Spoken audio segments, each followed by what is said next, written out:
All right, August 22nd, 2022. Morning walk here again. Walking through Old Town Scottsdale here, which is just around the corner from me. Wanted to talk about a few topics this morning. First of all, so much now is being made of freedom of speech. And there's a big turn in what has happened with the narrative on this since the 60s. Back in the 60s, going into the 70s, the big push was on the left for freedom of speech. Big freedom of speech rally at Berkeley, which is what? Why would there be a need for freedom of speech on one side and not the other? Well, because they're in the minority. They do not own the institutions. Very few of the institutions. They do not own the media completely at the time. They don't own the culture. They're on the fringe. And so they are trying to break through the meta narrative of the United States partially through free speech. They want more to be heard, which goes beyond just the idea of opening up opportunity. There is, even at the beginning there, a seed of the control of the narrative, right? It's not just, I want to speak. And so you have this evolution then that happens in the United States where the left begins to infiltrate and take over the institutions, right? They own the education system, first in higher education now, and I would say this confidently, they now own K-12. I'll get more into that here in a minute. Then you get into the media, law, Hollywood, news, all of that, all the institutions, the culture, big business. They own big business now. And you remember the Occupy Wall Street. Right, well, since then, you don't have anything like that happening. Why? Because they own the area, they own big business now. They control the narrative with big business. About the last, I think, let's just call it the turning point in the freedom of speech battle, I think came in the 2000s, where we started to see the burning of the flag. About the third or fourth iteration of that. And the right was against that. I never agreed with the right's position on that. I don't care if someone wants to burn something. I think that should be their prerogative. I think it is a violation of freedom of speech not to be able to burn the flag. I would never do that, of course, but I don't think that is that's the right approach. But that's where the right is trying to push control of the narrative to a certain degree. But since then, you have a complete turn with the left, a juxtaposition of the left and the right on the control of the freedom of speech narrative. Now it's the right that is pushing for freedom of speech. Why? How does this happen? How does it turn? Well, you end up with the infiltration of the institutions, the infiltration of the media, the infiltration of the culture. The left has won all of those things at this point. I've mentioned this before with pushback, that the left has already won the culture war. That doesn't mean the war is over, but they are in the driver's seat. And those on the right need to be aware of that. Those on the right are actually the ones that are being the more rebellious to current culture. It's the very beginnings of that. But to be rebellious in culture today is pretty tough to do from the left. It's the resistance is not is not real tough. You're not really resisting anything. What are you resisting in the resistance? You're resisting the media, the news, the culture, the institutions, the new laws, policies, procedures. No. The new resistance is coming from the right. So we've had this turn in freedom of speech. And that's how you know who owns the narrative in the culture, right? That's how you know who owns the language, who owns communication, who owns the thought processes. Now, going on to language a little bit here, I want to bring up K-12 again. I think that we may be at a point, I've said this for a while now, right? That we're going to see these changes manifest in K-12. You may not have seen them yet. You hear about them. Some pretty strong stuff coming out this year already as school begins in certain parts of the country, certain districts. Placards with pronouns, the initiation of those who are trying to control the narrative in K-12 with kids are doing this in a way that they're going to the kids and not the parents, right? They go to the kids and not the parents. And your kid doesn't stand a chance with this. They just don't stand a chance. There is a tipping point that comes with everything. We have reached the tipping point. It doesn't mean there is a majority of teachers and principals and administration that are going to try and indoctrinate your kids. But it does mean that the level of infiltration of hard leftism has reached a tipping point in the K-12 space. And what that means is the tipping point is without a massive reversal, which I do not think the parents of the United States are up for. The K-12 space is going to be completely lost in the next, I would say, as soon as a few years. I think that things are going to move at lightning speed. Your kids are going to come home with new pronouns.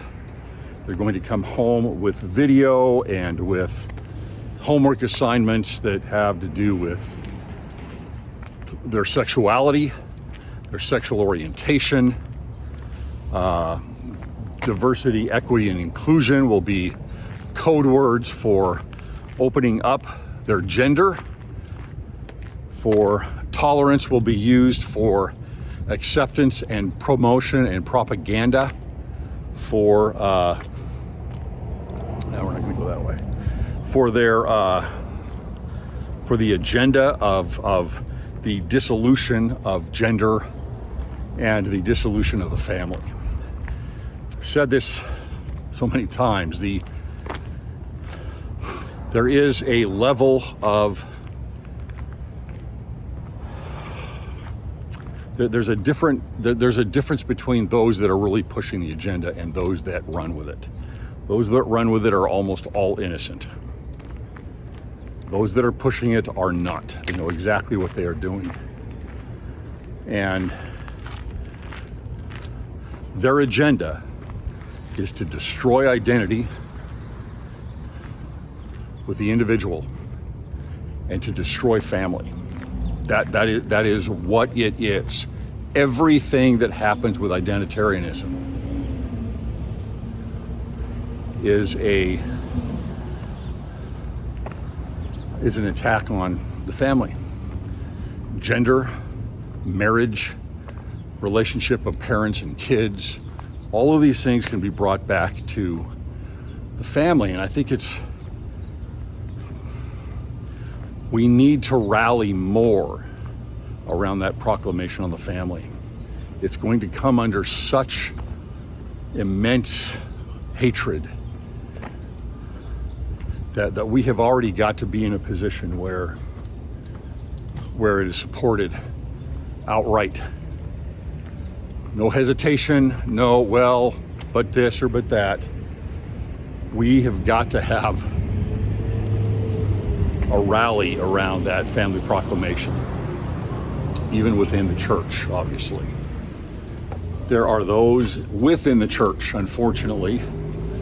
You hate to see it, but it's happening more and more, and it's being more and more blatant and bold in their efforts. And I could drop a lot of names here of individuals, especially in academia, who are trying to change the proclamation. They are trying to change the culture of the church, not to one of tolerance, not to one of acceptance and love, but to control the narrative. Just as the rest of society has been taken over in the US by critical social justice, there are many of those within the church, and this is going to happen at lightning speed too, within the church that are trying to change that meta-narrative. And it has to do with gender, and it has to do with the family. We're going to see I hate to think of it, but we're going to see a real battle over this within the membership of the church.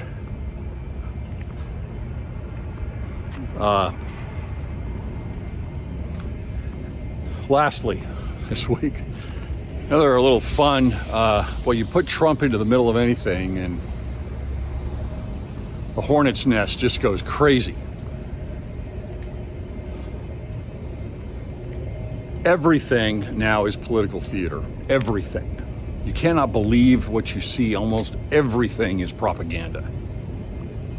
And that's why I've pulled away from TV news and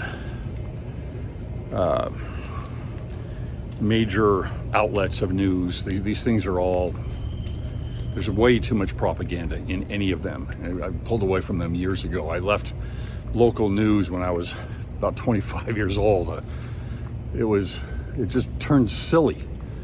Still is, it's silly.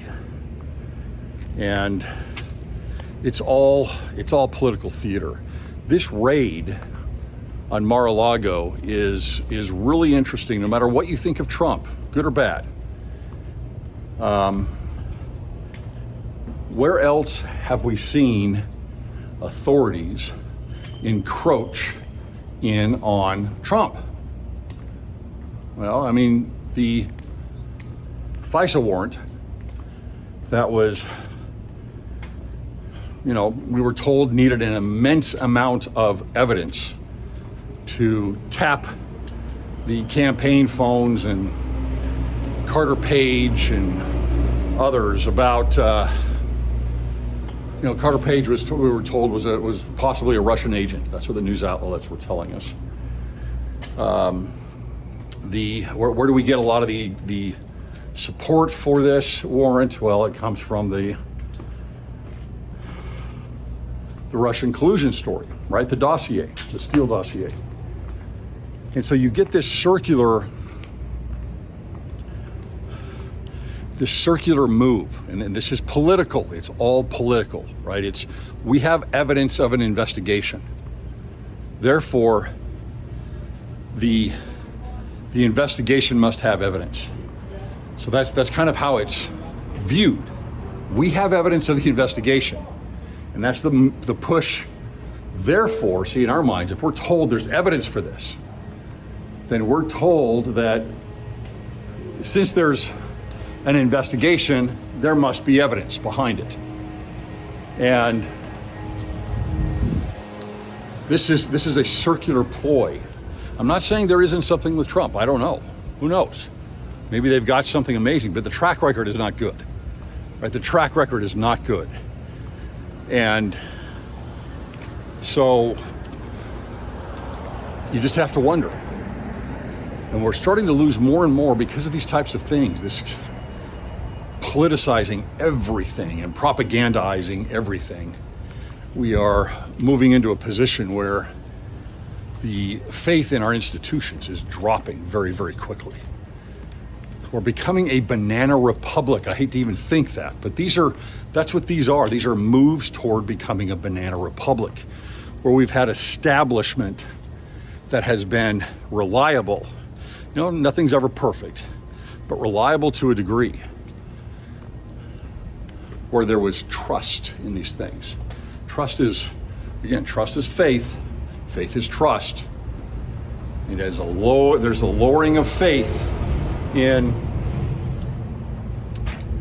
the institutions, in anything. If you lower trust, the ability to bond, to have strength, to rally and rely on processes and procedures of institutions, you know, it erodes. It's like with a faith in Christ. You lose faith in Christ, you everything in that relationship erodes. And that's what we're moving toward here in this society, is just this complete loss of, and this is on the left and the right, on both sides, this complete loss of institutions as people try to become more and more political, and institutions take sides in the culture war.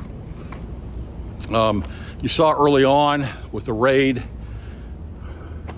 news of the West Wing and left-leaning media, just, you know, huge cheers for what was going on. We see now there's a little bit more of a reserved tone with this, especially from the White House, because now they're thinking, wait a minute, if there is nothing there, well, we've been down this path before.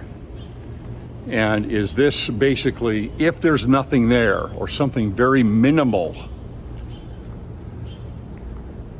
have we just committed political hara-kiri here, especially for the election coming up? There's so many things at stake for the DNC with this. And so if there's nothing there, do you find something? Do you make a mountain out of a molehill? Again, I don't know. Maybe there's something huge. But there's very good reason to be skeptical about that. So where do we go from here? If there is no trust in our institutions, if there's a mass exodus out of education because of the infiltration of critical social justice and identitarianism, if everything we get on the news is propagandized, where are we going to go?